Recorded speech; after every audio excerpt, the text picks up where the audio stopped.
alors moi je vais parler pour les quelques associations extrémistes, vous savez bien, hein, les anti-tout, qui n'ont pas voulu signer le protocole. Donc paraît-il que toutes les associations ont signé le protocole, sauf l'API, sauf le GOTS, sauf NE17, sauf Vienne Nature, sauf un tas d'associations que vous allez retrouver ici.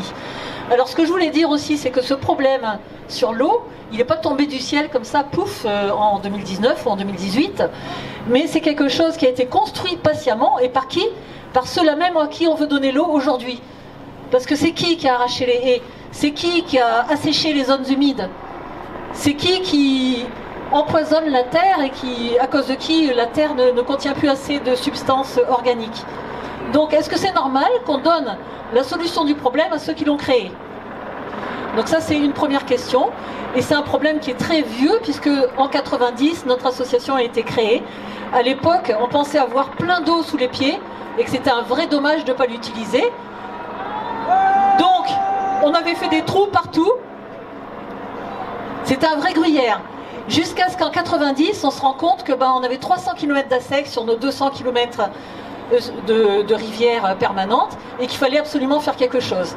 Donc à l'époque, les irrigants niaient totalement le problème. Ils disaient que c'était pas eux.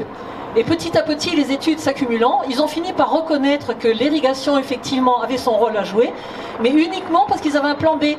B comme bassine.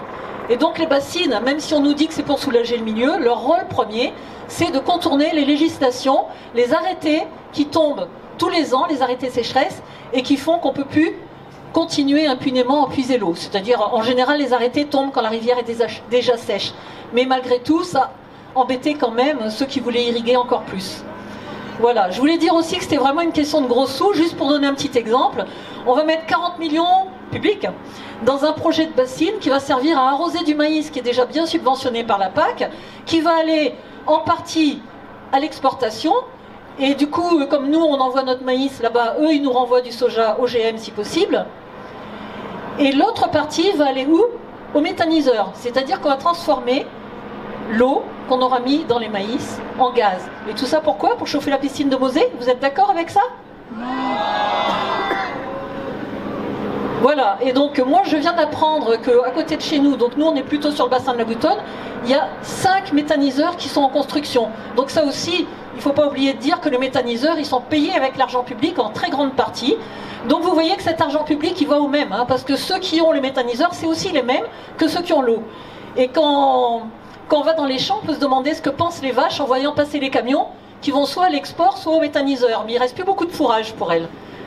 Voilà. Donc j'espère que, apparemment on reconnaît qu'on est assez nombreux, là, je vois que l'hélicoptère passe.